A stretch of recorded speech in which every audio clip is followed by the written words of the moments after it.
Ei se nyt pelkästään hyvää esimerkkiä ollut. En mä ymmärrä, miksi ihmiset edes katsoo telkkaria tänä päivänä. Tämä oli tämmöinen kalkyloitu riski, että voi olla, että mitään ei tule, mutta parhaimmissaan saa rahansa 100-kertaisena.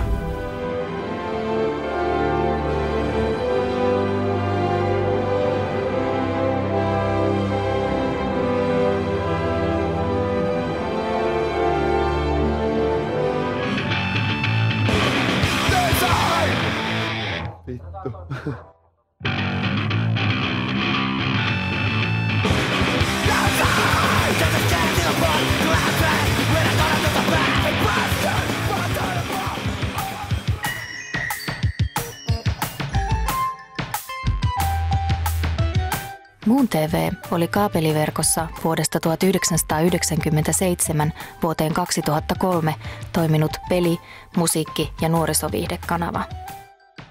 Ennen loppuansa kanava näkyi Suomen suurimmissa kaupungeissa ja tavoitti keskimäärin 440 000 katsojaa viikossa. Kanavan perustivat veljekset Hannu ja Pekka Kossila sekä Mikael Honkavaara. Hannu ja Pekka olivat melkoisia propellipäitä ja olivat tuoneet maahan niin tissien vilautteluohjelma Tutti Frutin kuin suuren suosion saavuttaneen puhelinpeliohjelma Huukon. Jos te muistatte ihan tarkalleen, mutta ketä muistaakin, niin Muun TV ekat ohjelmat oli sellaisia pelejä, missä joku pelasi sitten jollain ralliautolla jo ympyrää tai jotain muuta vastaavaa. Siellä oli 5-6 peliä, millä me aloitettiin, mutta se oli selvää, että ne ei riitä niin kuin kovinkaan pitkälle sisällöisesti. Ja kyllä meillä oli strategia heti välittömästi niin kuin alkaa tuomaan sinne mainosmyyntiin ja kunnon ohjelmiin. Mutta se tiedettiin, että se tie on paljon pitempi.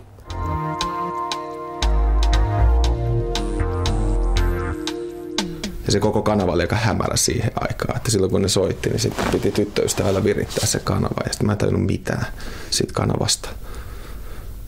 No mun mielestä meitä pidettiin ihan vitsinä aluksi. Sehän oli ihmisille ihan käsittämätöntä, että mikä tämä kanava on ja ei tällaista voi tehdä, että tulee näiden tunnettujen isojen mediabrändien ja talojen ulkopuolelta ja rupeaa laittamaan jotain omaa TV-kanavaa pystyyn.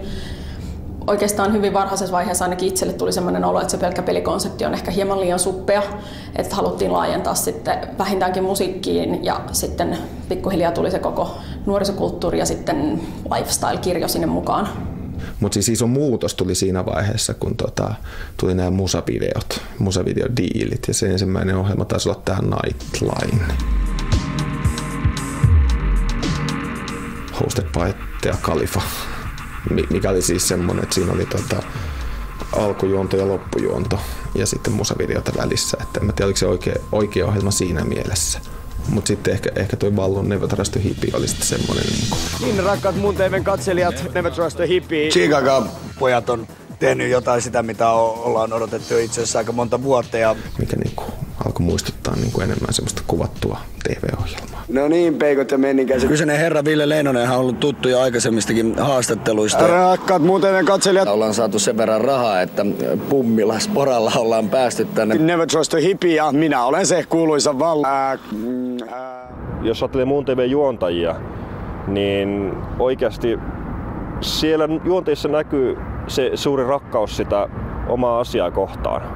Että oli juontaja, jolla oikeasti aidosti paistoi into silmistä. Niin se on kuitenkin viime kädessä aika harvinainen näky. Juontajien valinnassa panostettiin etenkin siihen, että haluttiin hyvin karismaattisia hahmoja, jotka ehdottomasti pitää herättää joko ihastusta tai vihastusta, että ei tasapaksuja. Mä varmaan aika monet Vallu Valpion palkkasin, sitten Sasha Remlingin. Ilmoitin välittömästi, että tässä on sellaisia pieniä juttuja, että mulla ei ole auktoriteettipelkoa, mä tunnen kaikki bändit ja mä oon vaan yksinkertaisesti aika hyvä tässä hommassa. Vallu vakuutti vaan työhaastattelussa, hän sanoi, että Terja, että mä hoidan teille kaikki haastattelut. Olin tehnyt niin sanottua sosiaalista työtä sosiaalisissa tiloissa, eli juonut alkoholia orkestereiden ja artistien kanssa ja sitä kautta olin niin oppinut tuntemaan myös, että mitä ihmiset on sille aidosti oikeasti. Meidän ongelma oli nimenomaan siihen, että me ei välttämättä saatu niitä haastatteluja. Että artistit ilmoitti, että ei kiinnosta.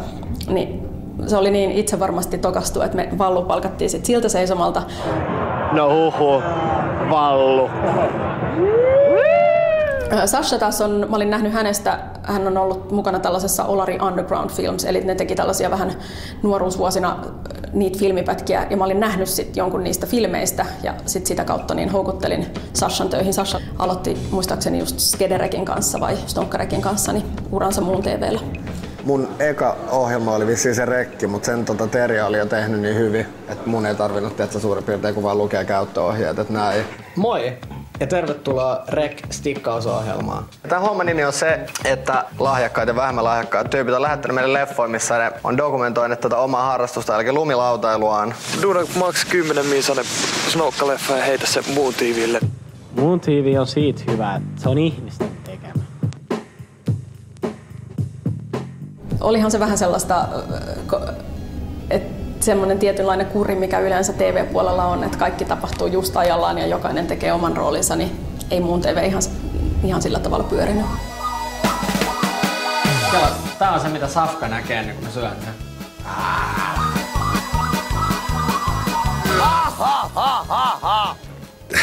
Kaikki kunnia Terjalle, sehän kesti sitten loppujen lopuksi sitä hönöilyä aika pitkäänkin. Ja sanotaanko, että sitä kaitsemista niin ei voi koskaan sanoa kuvalla. Se oli aika sellaista hyvin vaihderikasta, mutta kyllä ne hommat tuli aina tehtyä. Mitähän sitä nyt oli? Aamulla joskus 10 aikaa menin töihin ja siinä sitten ihmeteltiin, että mitäs täällä tapahtuukaan ja ketkäs täällä nyt tekee mitäkin. Siinä sitten puuhasteltiin kaiken näköistä. Eli siis ihan tehtiin töitä ja sitten joskus illalla kotiin. Kyllähän tässä vaiheessa voi rehellisesti sanoa, niin mä sain vähemmän palkkaa, mitä mä olisin saanut, jos mä olisin ollut työtön. Eli tavallaan työkkäristä mä olisin saanut enemmän rahaa, mutta se riitti just siihen, että mä sain vuokrat maksettua. Ja sitten mulle jäi niinku just sen verran rahaa, että Koffinpuistossa oli mukava viettää niinku kesäpäiviä. Mäkin joskus illalla oli siellä ja sitten mä näin printerissä semmoisen paperin, mikä pomo oli printannut maksamattomat laskut.xls taulukkoa. Sitä sitten katteltiin semmoista, että helvetin pitkä lista. Ja niinku. Siinä oli aika raadollisesti hoidettava niin kuin kuitenkin se talous ja kassa ja tämä puoli. Kyllä sitten jossain vaiheessa, kun se kanava meni eteenpäin, niin tuli, siis vielä kun mä olin siinä niin kuin jonkinnäköisessä vallassa, niin olihan siellä tilanteita, että oli kiva olla tietenkin NS-kanavajohtaja. Ei sitä kuitenkaan hirveästi tuolla viittinyt kylillä ruveta pullistelemaan sillä asialla. Et sitä mennään niinku eteenpäin ja jos nyt kaikki nyt ei mene ihan sillä niinku, että mikäs lasku tää nyt oli, niin, meni vaan eteenpäin, aika pitkään menikin. Päälavalla ei saa kuvata sitä. No kai me nyt tiedetään nää hommat. Me ollaan duunis, vittu. Hyvä. Me ollaan ammattilaisia.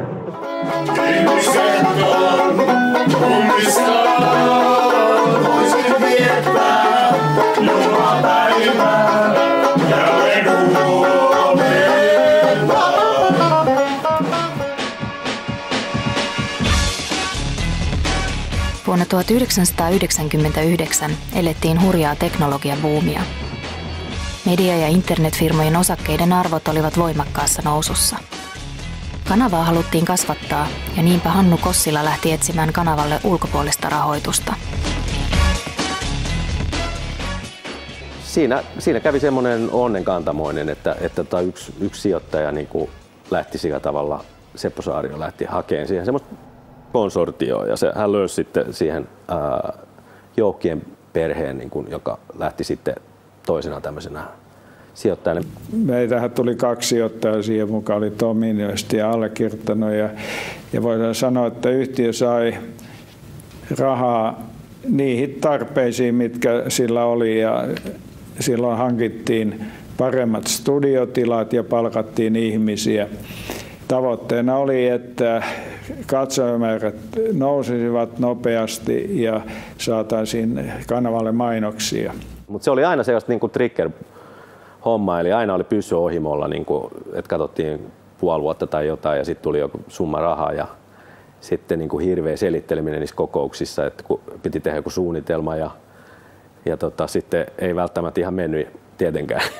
Mä oon aina itse ollut optimistia ja uskonut, eihän mä olisi muuten tämmöistä perustanutkaan tämmöistä kanavaa täällä ollut mukana siinä, niin aina usko niin kuin parempaa, mitä sitten loppupeleissä niin käytännön tulos oli sitten vähän huonompi aina. Ja sitten sijoittajien kanssa niitä ihmeteltiin, että miten tässä nyt näin kävi? Ja voi sanoa, että tämä oli tämmöinen kalkyloitu riski, että mä olin valmistautunut siihen, että voi olla, että mitään ei tule, mutta parhaimmissaan saa rahansa 100-kertaisena. Ehkä siinä tuli semmoinen niin kans itsellekin, että tässä nyt yrittää vaan tehdä tämä juttu ja tehdä näin mahdollisimman tehokkaasti, että sieltä tiesi itse suurin piirtein mihin haluaa ja no matter what sinne meni niin kuin suurin piirtein. Hei hei mitä kouluu, sä kysytte kaikki on ok, no hyvä sun on puhuu, kun sä et tiedä miltä musta tuntuu. Hei hei mitä kouluu, sä kysytte kaikki on ok, no hyvä sun on puhuu, kun sä et tiedä miltä musta tuntuu.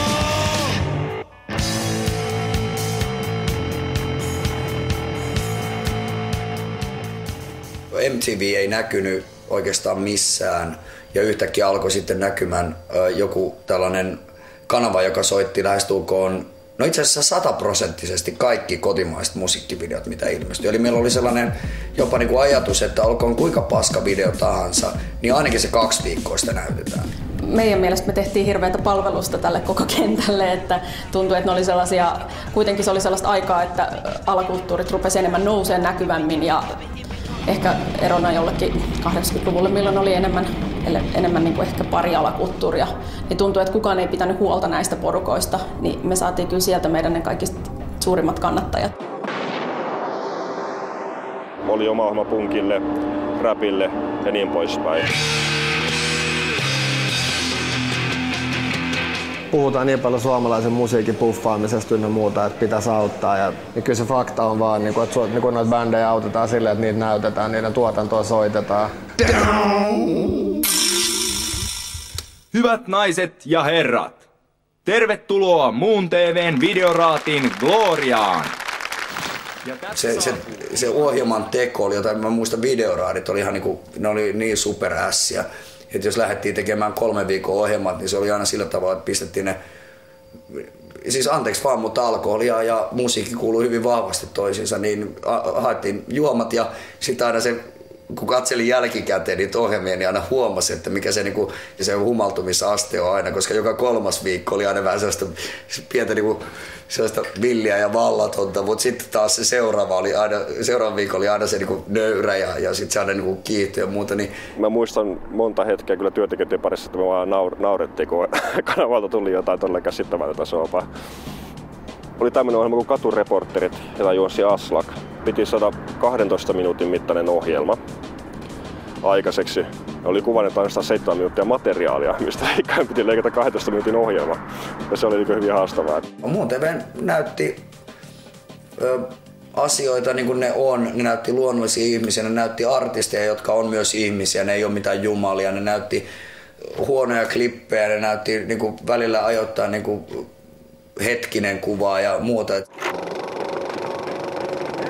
Meidän missio oli se, että kun me oltiin niin pieniä ja me oltiin niin alakynnessä, mikä musta on aina hyvä tilanne olla. Se on se ainoa, mistä se niin kuin todellinen semmoinen halu tehdä asioita lähtee.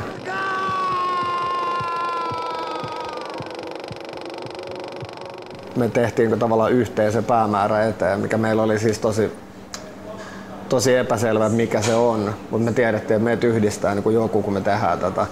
Ja että se on niin kuin aika erikoista. Mutta kun mulla on muutenkin semmoinen tausta, että niinku kuunnellut niinku punkkia niinku pienestä pitäen, ja siellä on tosi vahva tämmöinen niinku DIY, niinku do it yourself mentaliteetti, niin mun oli tosi helppo siirtää se tonne. Että niinku, et kaikki tehdään itse ja sitten tommoseen työympäristöön tai mediaympäristöön, missä ei ole rahaa. Tai sanotaan, että puitteet on hyvin pienet ja tommonen ajattelu sopi tosi hyvin. Aluksi ne oli ne tekniset fasiliteetit. No eihän ne nyt mitenkään kauan huonot ollut, mutta kyllähän ne alkoi aika nopeasti käydä niin resurssit pieniksi. Että siinä oli tavallaan 3 vuorossa tai 2 pitkässä vuorossa tehtiin editeissä hommia ja koko ajan kamerat liikkeellä sun muuta. Että kyllähän se vähän sillä niukkaa oli.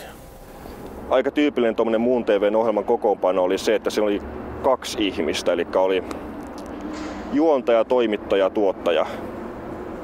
Eli yksi ihminen, joka hoiti noita 3 asiaa. Ja sitten rinnalla oli ohjaaja, kuva ja leikkaaja. Eli 2 ihmistä, jotka teki koko ohjelmaa. Yleensä oli niin puolen tunnin ohjelma kerran viikossa. Siis kyllähän meillä vakiokuvaajathan oli ihan väittäisin, että aika lailla rautaisia alan ammattilaisia ja vieläpä tottunut olla, että kalusto on mitä on, mutta tehdään sillä hyvää matskua tai niin hyvää kuin tehdään. Kyllä parhaimmillaan tein jotain lähemmäs 250 tuntia kuukaudessa. Niin kyllä se tuli nukuttua monta yötä tuossa olohuoneen sohvalla editin vieressä. Mä muistan sellaisiakin ohjelmaformaatteja, kun tämä ohjelma-idea lähti niinku vähän niinku breikkaamaan ja sitten mulla alkoi vituttaa yli kaiken se, että jokaisessa pitää olla joku niinku formaatti, pitää olla joku idea. Ja Tyrävyöhän oli siihen aikaan vielä aika hyvissä voimissa ja mä päätin, että tehdään sellainen kuin sfäärijäbät.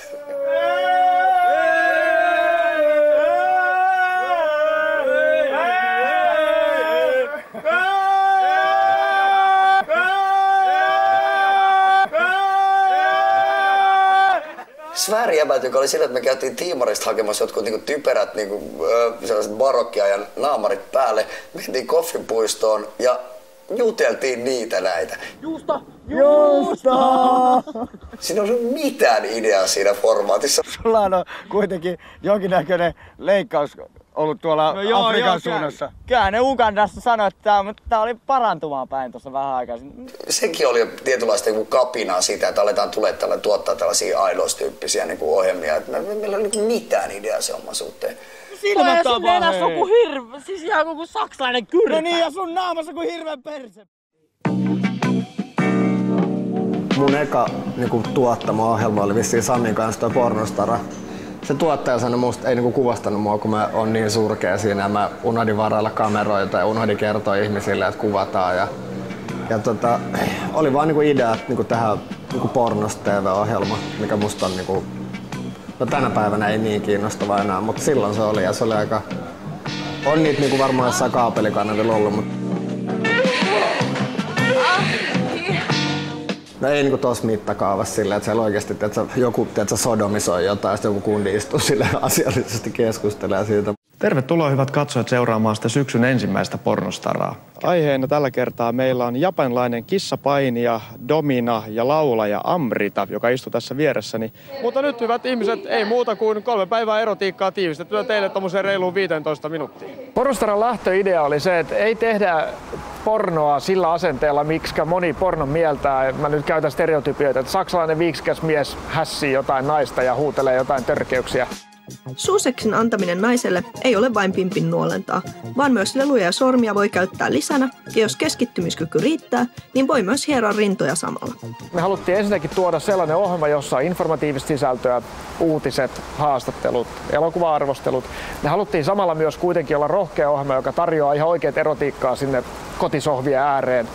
Ja tausta-ajatus oli tietenkin se, että saadaan katsojia kanavalle. Porno kiinnostaa. Pornostara, niin se oli tavallaan hyvä läppä, että tehdään tommonen NS-asiallinen ohjelma pornosta, missä on elokuva-arvostelu ja mikä pornoleffoista puhuttaessa jotenkin se on perushuumoria. Minun mielestäni teidän jokapäiväiset yölliset seksuaaliset ohjelmat, kuten Pornostara, pitäisi lopettaa, koska tämä ohjelma alentaa naisten moraalia sekä näyttää kuvottavalta. En ihmettele enää, mistä nuoret alle 18-vuotiaat rupeavat pervoiksi, koska se johtuu tästä Pornostara-ohjelmastanne, joten pyydän lopettakaa se ohjelma. Ei lopeteta. Ainut vastaus, mitä voin tuohon sanoa, päinvastoin lisättiin varttiohjelman lisää. Kaupallisen television puolella pääansaintakeino on mainosmyynti. Mainostajat ostavat mainosaikaa katsojalukujen perusteella, joita kerää Finpanel.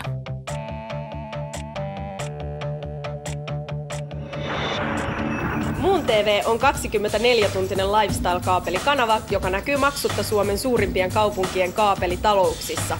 Muun TV-kohderyhmänä ovat 10-25-vuotiaat nuoret ja populaarikulttuurista kiinnostuneet aikuiset. Kanavan peittoalue kattaa noin 1 miljoona potentiaalista katsojaa. Varsinkin siihen aikaan niin TV oli, ja on varmasti vieläkin osittain kallein media, ja oli se vaikea myyjän kannalta myydä alkuun sitä varsinkin, kun ei ollut siis käytännössä oikeastaan muuta tarjottavaa kuin hyvää fiilistä ostajille. Mä oon sitä mieltä, että Muun TV:ssä oli semmoinen asenne, että ylipäätään kanavalla oli semmoinen asenne, että mainostajat halusi vähän tukea sitä toimintaa. Ne halusi, että semmoinen kanava säilyy. Lähdettiin enemmän ehkä hakemaan tämmöisiä tämmöisiä tuotemerkkejä ja brändejä, jotka oli niin kuin ehkä enemmän lähellä sitä meidän maailmaa, eli vaatemerkkejä, erinäisiä ravintoloita, tapahtumia. Teleoperaattorit oli meille isoja asiakkaita, levyjä, leffoja, jonkun verran farkkumerkkejä. Ne oli kaikki tämmöisiä jonkinnäköisiä lifestyle-brändejä, jotka kytkeytyi tähän niin kuin muun TV:n toimintaan, niin kuin, mitä se oli niin kuin ilmiönä. Oikein kohderyhmäkanava kaiken kaikkiaan. Kyllä me ajateltiin niinkin, että jos oli semmoinen tuotemerkki, joka meidän mielestä ehdottomasti pitäisi mainostaa siellä, niin kyllä se otettiin huomioon myöskin, jos niillä ei ollut hirveästi rahaa käytettävissä. Että tehtiin kaikenlaisia oravan nahkakauppoja myöskin siellä. Jos on hyviä mainostajia, niin sekin vaikuttaa paljon siihen, että haluaako muut mainostaa tulla mukaan. Että siitä tulee semmoinen sopuli-ilmiö sitten. Jo Peittoalue tekee Muun TV:stä kaupunkilaisten kanavan. Innovatiivisilla ja kokeilevilla ohjelmaformaateilla ja runsaalla interaktiivisuudella puutellaan etenkin edelläkävijä nuoria. Kaupunkilaiset ovat mainostajille houkutteleva kohderyhmä ainakin siksi, että he ovat ostovoimaisia ja aikaansa seuraavia. Edelläkävijät taas asettavat tulevat trendit. Kun niitä Finnpanelin niin sanottuja yliöraportteja katsoi, niin siellä näkyy 0001, 01, 2, 3. Puhuttiin tuhansista katsojista siis. Ja yllättäen Pornostaran kohdalla oli piikki. Ja sitten niin kuin iltaisin oli sitten niin kuin muutamia tuhansia. Sitten niitä laskettiin sillä tiukasti yhteen, että laskettiin joku ohjelma, kuinka monta katsojaa yhteensä oli viikon aikana ollut. Sitten päästiin semmoisiin niin 10 000 lukemiin. Mutta sehän ei ole niin oikeaa laskentaa, mutta koska markkinointi halusi jotain niin isompia lukuja, niin sellainen niin ynnäämällä niitä sai sitten isommiksi. Meillä ei ollut semmoista kontaktitakuuta, mikä on tämmöinen vallitseva kauppatapa kaikilla TV-kanavilla ja näin ollen. Se oli ehkä siinä semmoinen ongelma. Et mainostajan piti vaan uskoa siihen, mitä me sanottiin ja meidän arvioihin. Tai jonkun niin kuin matemaattisen mallin mukaan siellä olisi ollut niin 5 katsojaa Helsingissä. Ja sitten kun kulki noiden meidän julkisten kanssa kaupungilla, sillä niin kuin kaikki tuijottaa, niin mä en niin kuin välttämättä ihan hirveästi uskonut siihen. Niin on se kummaksa meidät johonkin provinssirokkiin, missä 25 000 ihmistä, niin kaikki tunnet, että se tulee juttelemaan siitä ja siitä ja siitä. Ja mun mielestä se jo niin kertoi sen, että se oli paljon isompi juttu kuin mitä se annettiin ymmärtää, että se on. Leikit ajatukset, että 100% pitäisi myydä, niin ei me varmaan myyty kuin 50-60% meidän kapasiteetista. Että kun mainosmyynti on matematiikkaa ja Muun TV:llä ei vaan ollut tarjota niitä silmäpareja. Toisaalta niin me tehtiin hyvää liikevaihtoa. Tuloksesta en voi puhua, koska se ei ilmeisesti tyydyttänyt, mutta me pystyttiin kumminkin rakentamaan semmoinen herkullinen ohjelmaympäristö ja saamaan rahaa fiilispohjalta sisään.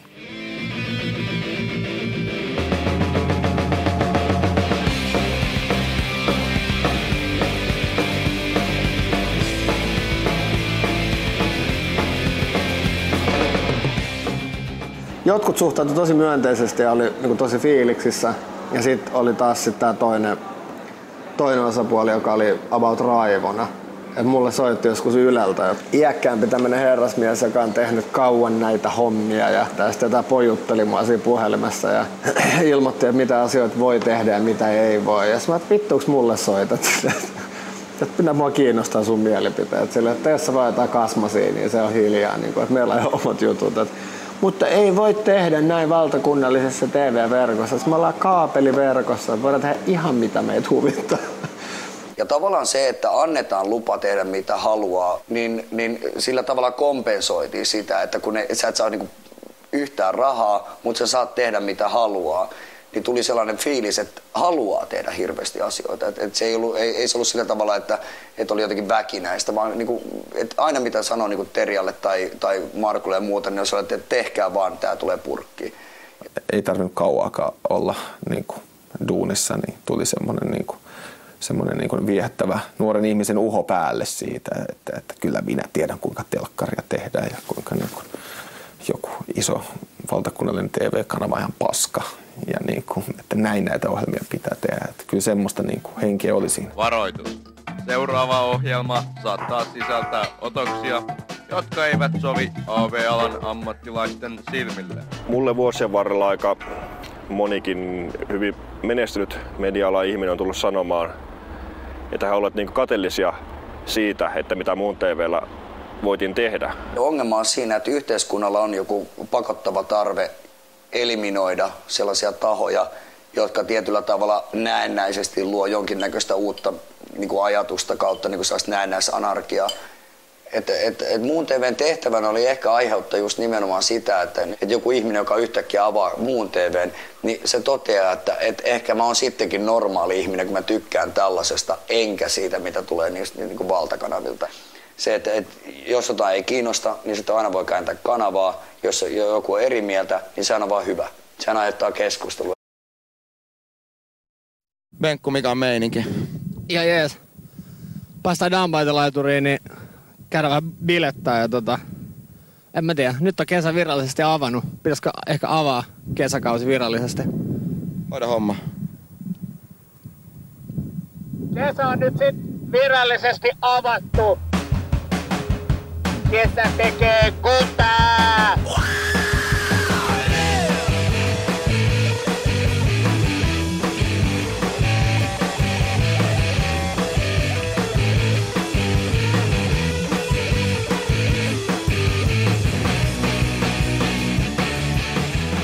Kaikista legendaarisimmat on tietenkin meidän festivaalikohteet, jotka on sitten taas ihan oma lukunsa. Ja niitä on nyt jossain YouTubessakin ja mä oon käynyt kattoo niitä. Voin sanoa kyllä, että hävettää aivan hulluna. Pyllistäkää!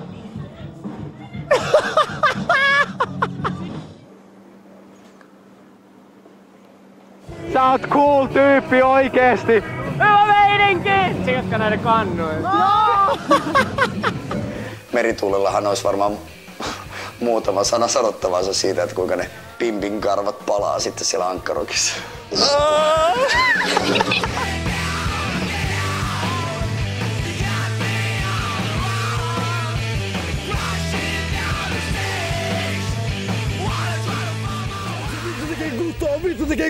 Vittu tekee hyvää Basseivi!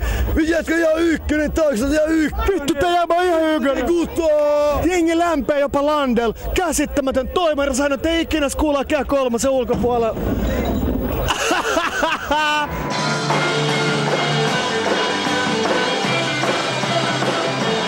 Meitä on 12 henkilöä ja rupesin miettimään, että kun festareilla miettii, että miten paljon ihmiset juo ylipäätänsä alkoholia, niin kuinka paljon vaivaa aiheuttaa se, että 12 ihmistä pistetään samaan lavasysteemiin. Mä en tajunnut vittuilla sun kysymyksen.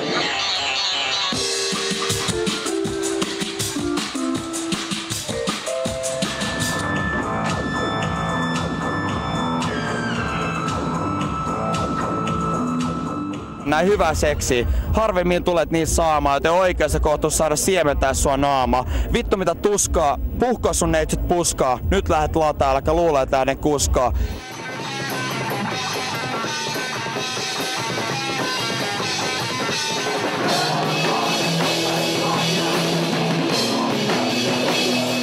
Tää väkkärimongailu vaan jatkuu. Kela, mihin mä törmäsin. Scooter! Checky. Mä en ole ikinä nähnyt ketään jätkiä niin yössä. Well, we're really in a good condition. Okei, saksalaisia ja sitten soittaa skuutterissa silleen, että onhan sekin aika diippiä. Siis aikuisia äijiä, ne oli muakin vanhempia. Sitten ne on tälleen vaan tsekki. Sometimes I don't understand my own lyrics. But stop it. Sitten kun en osannut mun mielestä edes englantia, ne oli ihan tutkalla sillä. Ja sitten niillä oli tosi otollista vittuilla sillä. Just et kääntyy kameralla ja sanon suomeksi, että vittu mitä reikäpäitä, mä bonjaa! Kelaa mitä spede, ihan uskomaton meininki. Have a nice show! Se on itse asiassa semmonen juttu, missä jengi edelleen tulee onnittelemaan. Että se taisi olla mun se journalistisen uran huipentuma. Että mä vittuilin saksalaisille jätkille, jotka jossain ilokaasussa.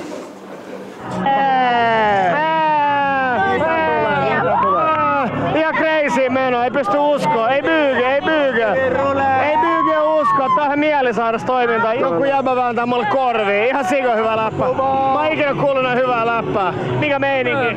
Erittäin kiitti ja helvetisti, pakko jatkaa matkaa, ihan vittu hyvä meno.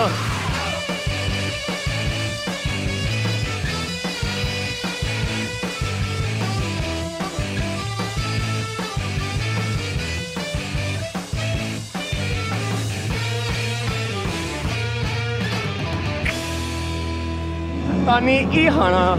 Tää on niin ihanaa.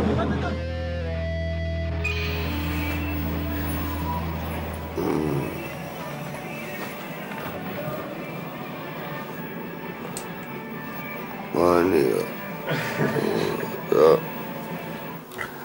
Toka päivä ja uudet kujeet. Eli sama meno. Aloitetaan siiderillä. Meillä pitäisi olla jotain orkkiakin. Mitäs orkesterit siellä on? Siellä oli vähän sellaista itsetarkoituksellista ja hyvin lapsellista, siis todella lapsellista toimintaa.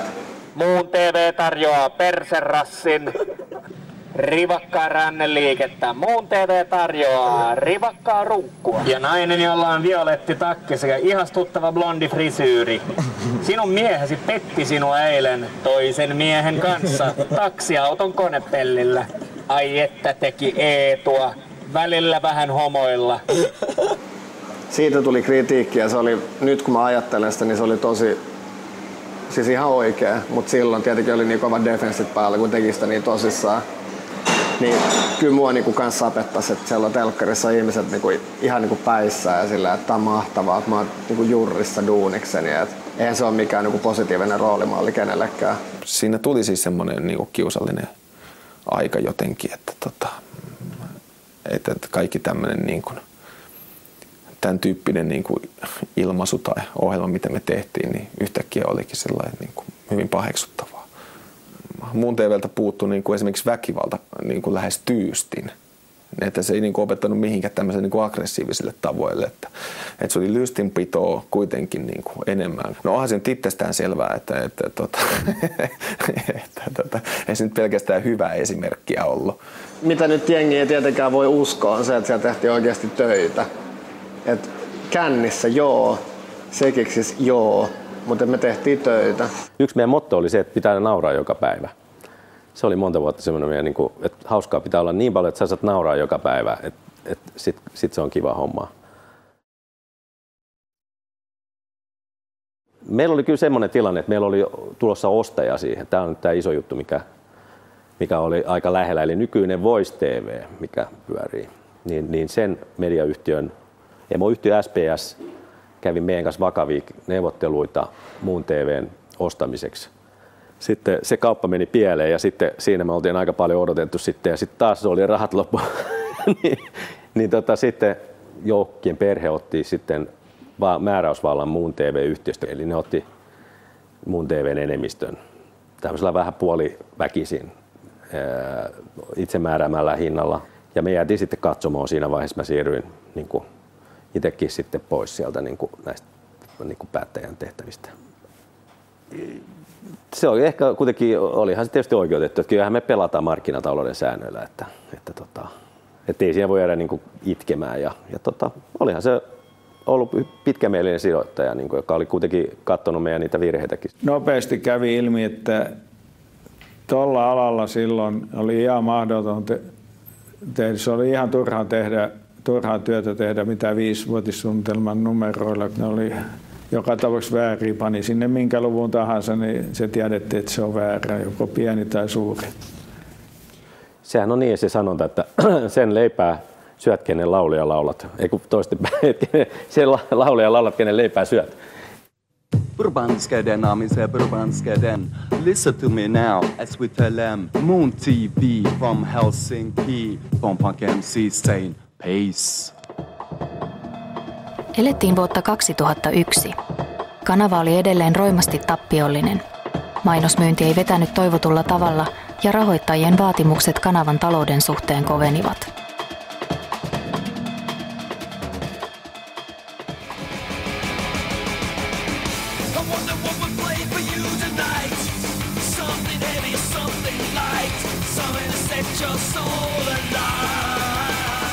Hei vaan teille kaikille ja oikein hyvää iltaa.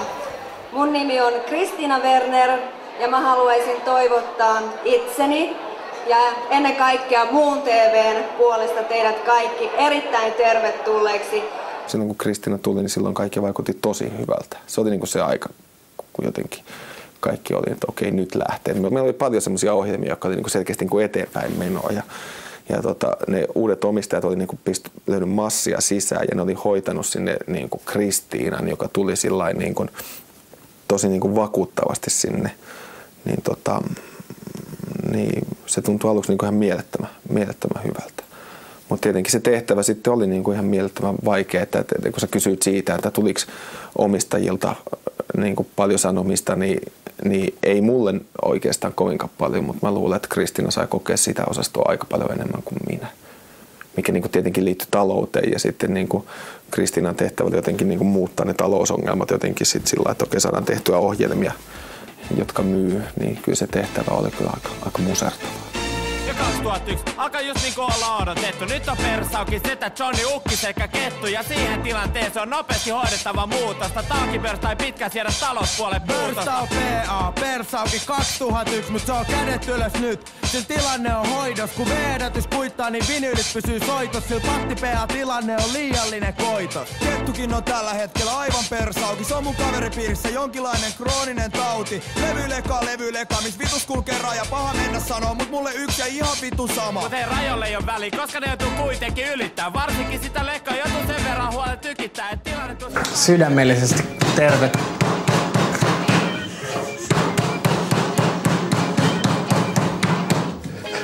Niin tervetuloa kattoo Mustaa Pippari, joka on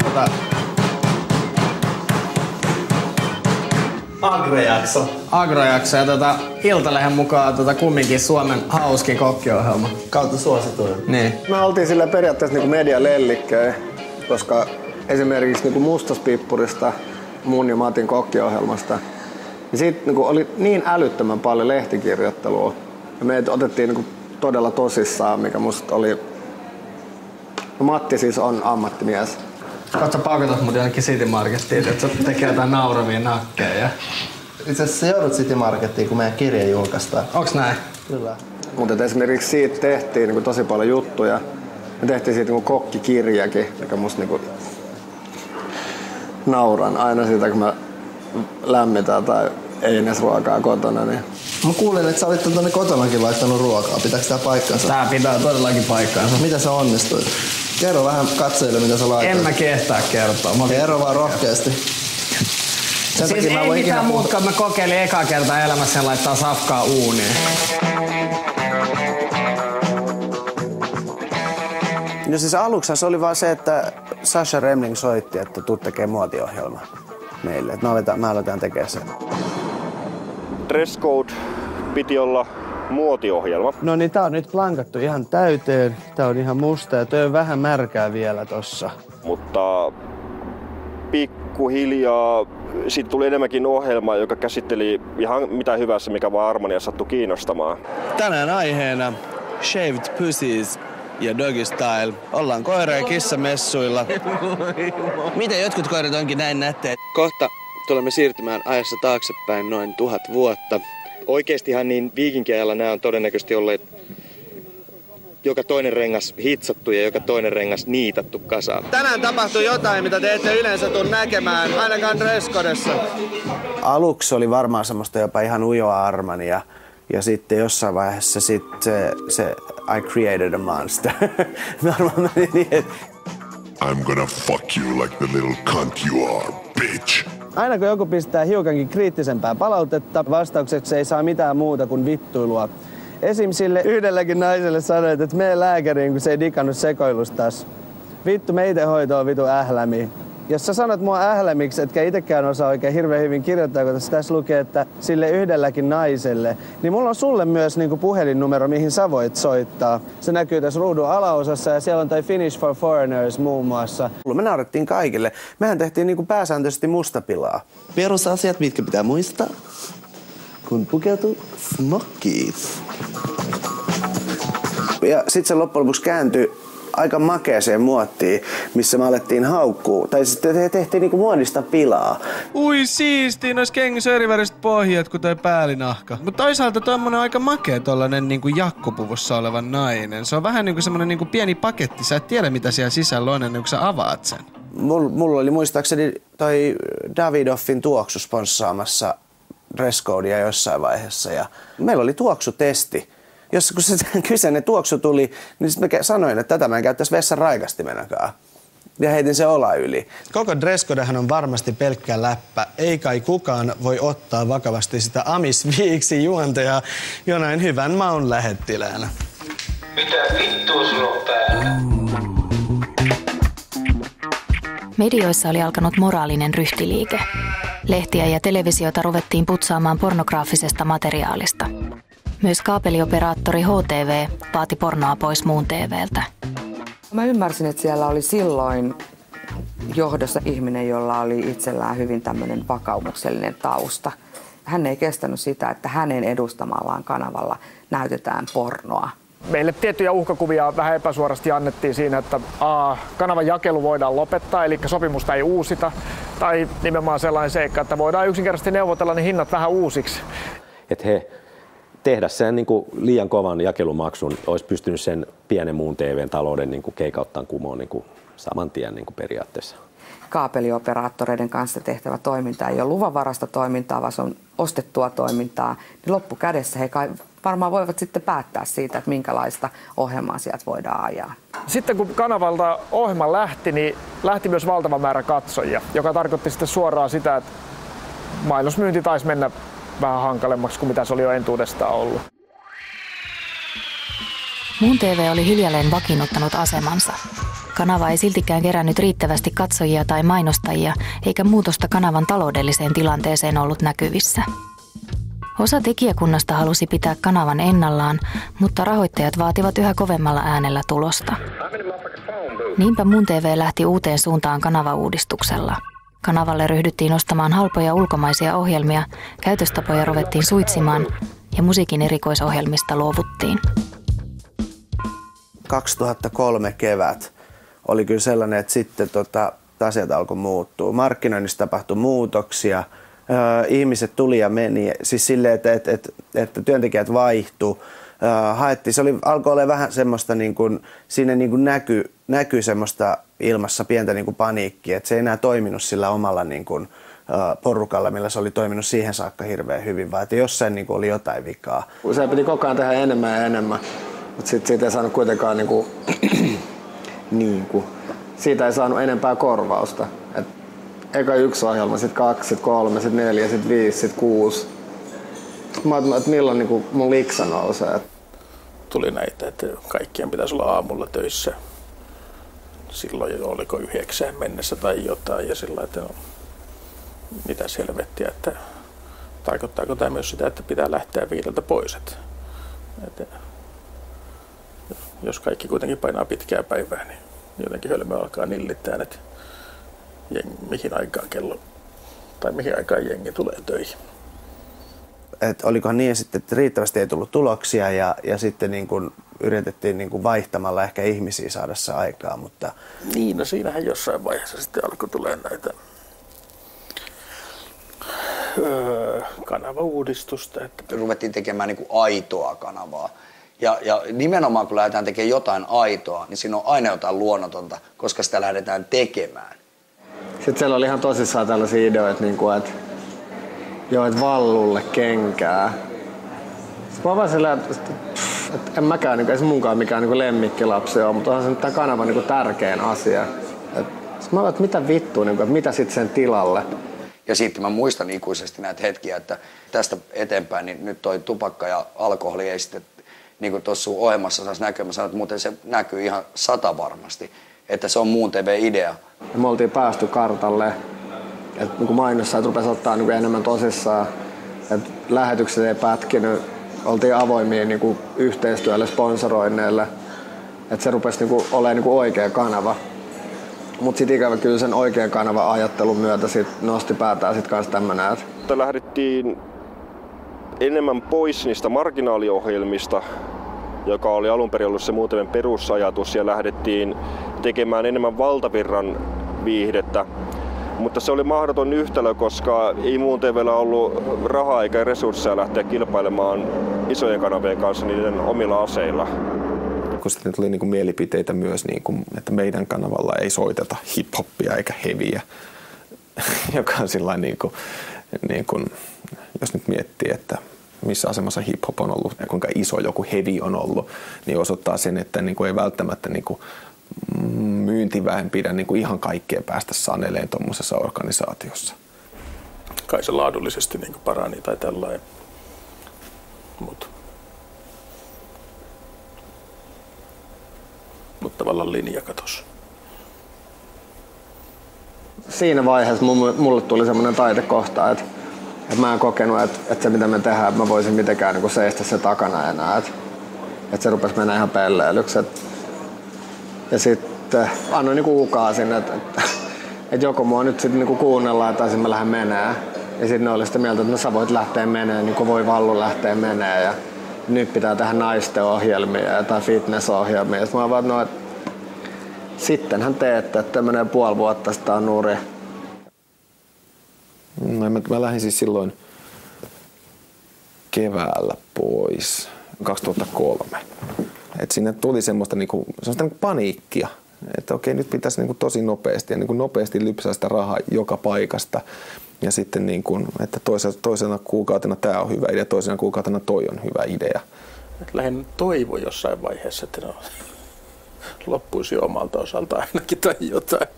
Koska se lähti tosiaan, se tunnelma heikkeni aika lailla, kun oli YT-neuvottelut ja osa potkittiin pois. Ja sitten jossain kokouksessa vielä kerroit, että no nyt ei vielä voida nostaa palkkoja. Että sellainen, mitä helvettiä, että en mä halua, että mun palkkaa nostetaan. Mä haluan, että tänne otetaan takaisin ne hyvät tyypit tekemään niitä hyviä ohjelmia.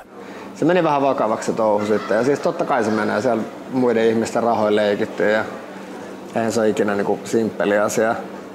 Niin, mä katselin sitä kanava-uudistusta vähän pikkasen kauhistuksella, koska se fiilis oli, että tässä tehdään nyt vähän liian iso juttu, tiedätkö, että miksei se voisi olla noissa alkuperäisissä jutuissa ja yritetään aika pitkälti niin kuin keskittyä siihen, että tehdään niin kuin oikeasti voittoa ja kehitetään sitä mainosmyyntiä ja muuta systeemiä. Mä vaan katselin niitä lukuja, että onpa hurjaa niin kuin tappioon nyt tulossa tässä näin, että kai se oli ihan tietysti.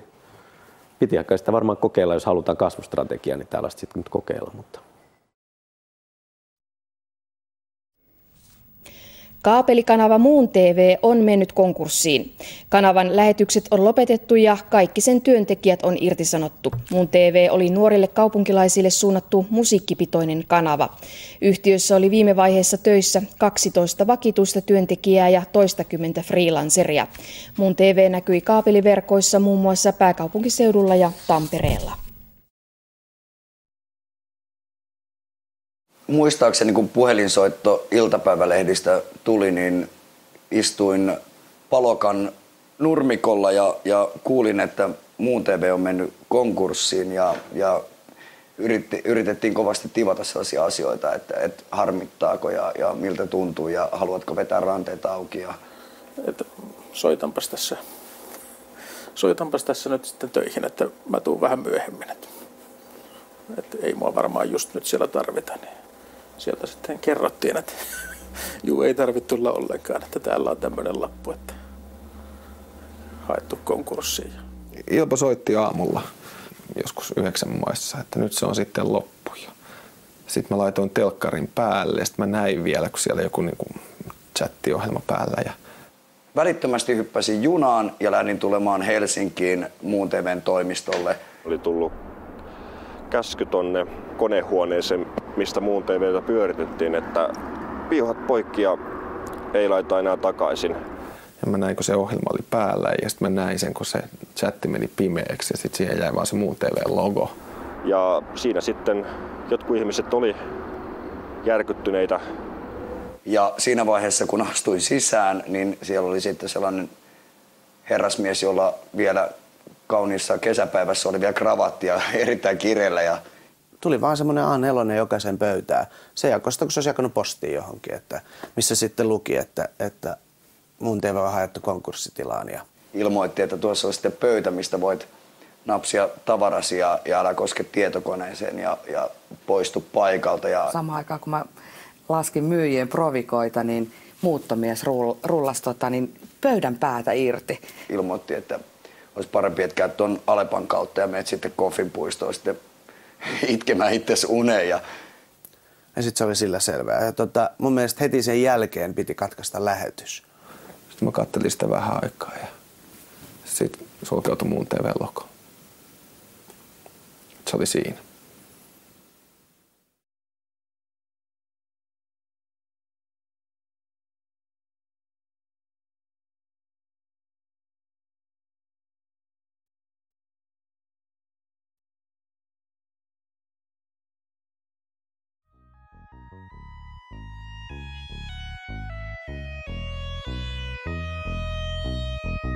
My potential is greater than my credentials. I try to channel my fire to something influential. Mahdollisuuteni suurempi kuin saavutukseni. Johonkin vaikuttavaan yritän kanavoida tuleni. My potential is greater than my credentials. Se, mikä Muun TV kaatoi loppujen lopuksi, niin rahastahan siinä oli kysymys. Eli mainostuloja ei tullut niin paljon kuin mitä oli kanavalla kuluja. Mutta tappiot oli kuitenkin aika pieniä. Eli hyvin pieniä, jos ajatellaan, minkälaisia tappioita suomalaiset TV-kanavakin niin yleensä ottavat. Se oli marginaalikanava, joka teki marginaaliohjelmia marginaaliyleisöille, ja Suomessa on vain 5 miljoonaa ihmistä.